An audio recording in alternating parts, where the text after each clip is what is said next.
Bien. Alors, je vous montre quelque chose qui pourra être intéressant parce que certains caractères sont pas faciles à manipuler. Euh, Regardez ça. D'abord, il faut que je vous rappelle que précédemment, nous sommes allés dans les préférences d'Illustrator, les préférences générales, et nous avons décoché l'option cliquer 2 fois pour isoler. Ce qui veut dire que pour isoler un objet et verrouiller temporairement tous les autres, ne travailler que sur cet objet, le double-clic ne fonctionne plus. Je vous avais demandé d'aller décocher dans les préférences cette option parce que le débutant a tendance à double-cliquer sans le savoir, sans s'en rendre compte. Il double-clique sur des objets. Il passe en mode isolation. L'objet sur lequel le débutant a double-cliqué passe en mode isolation. Tout le reste de l'illustration est inaccessible. Le débutant se demande ce qui se passe. Voilà. Donc, raison pour laquelle, dès le début, nous avons été dans les préférences décocher ça. Et je vous avais dit que pour pouvoir isoler un objet, il va falloir le sélectionner, l'isoler par le clic droit. Alors, ici, je vais le faire pour la lettre A, par exemple. Voilà. Avec la flèche blanche plus, je le sélectionne. Puis je fais un clic droit. Voilà. Et il ne veut pas le faire, c'est bien, parce qu'il fait partie d'un groupe, il va falloir que je dégroupe en fait. Il n'y a pas l'option isoler. Bien, ok. Donc dans ce cas-là, je vais devoir dégrouper. Il n'y a pas le choix. Ok, donc je vous montre d'abord avec la flèche noire, je vais sélectionner tout et faire objet dissocié.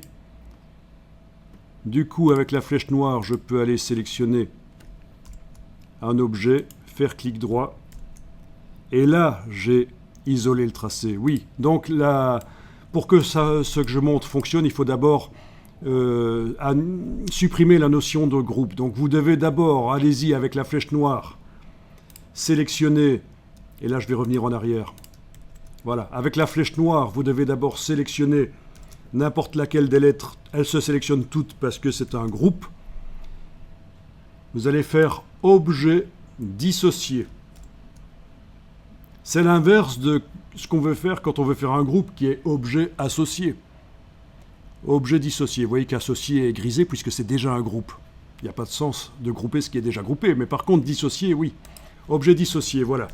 Donc, dans la palette des calques, la notion de groupe pour ce mot Colorado n'existe plus. C'est pour ça qu'on voit, contrairement aux 3 autres mots que j'ai sur dans mon document, c'est plus un groupe. Ce sont des objets qui sont non groupés. Ensuite, avec la flèche noire, je clique à côté du mot, rien n'est sélectionné, et je vais cliquer sur une lettre ou l'autre. Et là, vous remarquez que, du coup, l'extérieur et l'intérieur de la lettre, dans le cas des lettres à trous, se sélectionnent. Voilà. Avec le bouton droit de la souris, je clique sur l'objet et je demande isoler le tracé sélectionné. Bon, il se trouve ici que c'est un tracé particulier, tracé transparent. Je vais expliquer plus loin ce qu'est le tracé transparent. Mais en tout cas, voilà, c'est un tracé. Isoler le tracé sélectionné. Du coup, tout le reste de l'illustration devient grise, affadie. On ne travaille que sur lui. Et vous allez pouvoir faire vraiment ce que vous voulez avec lui. Ok, il va falloir englober pour que les 2 tracés se sélectionnent avec la flèche noire. Voilà. Vous allez pouvoir faire ce que vous voulez sur lui, notamment le tourner, etc. Ça pourra servir dans certains cas de pouvoir isoler un tracé.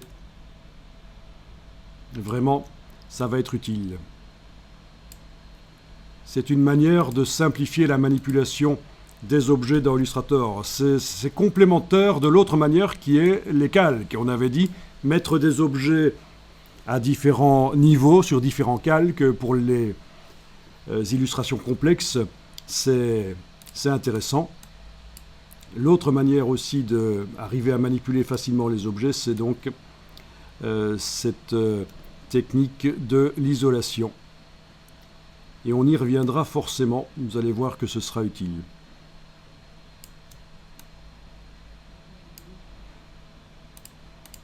Ok.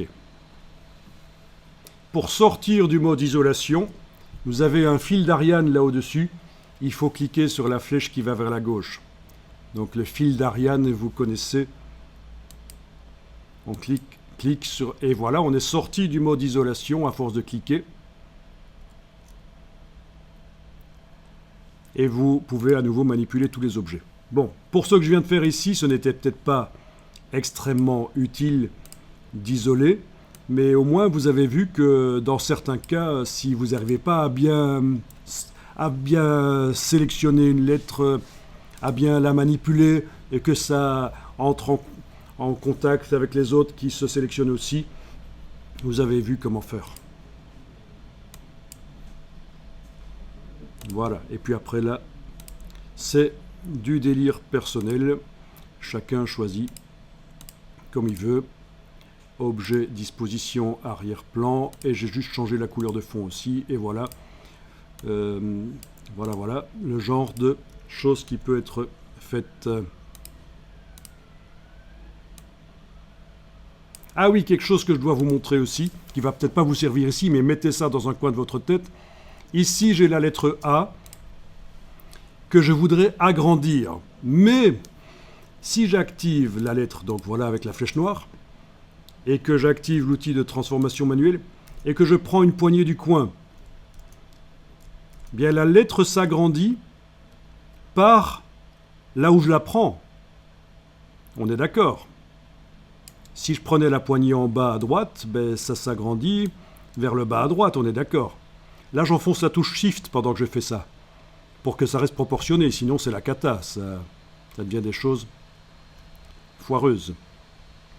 Eh bien, avec la touche Alt en plus de la touche Shift, voilà ce qui se passe. La lettre reste en place là où elle est et elle se redimensionne.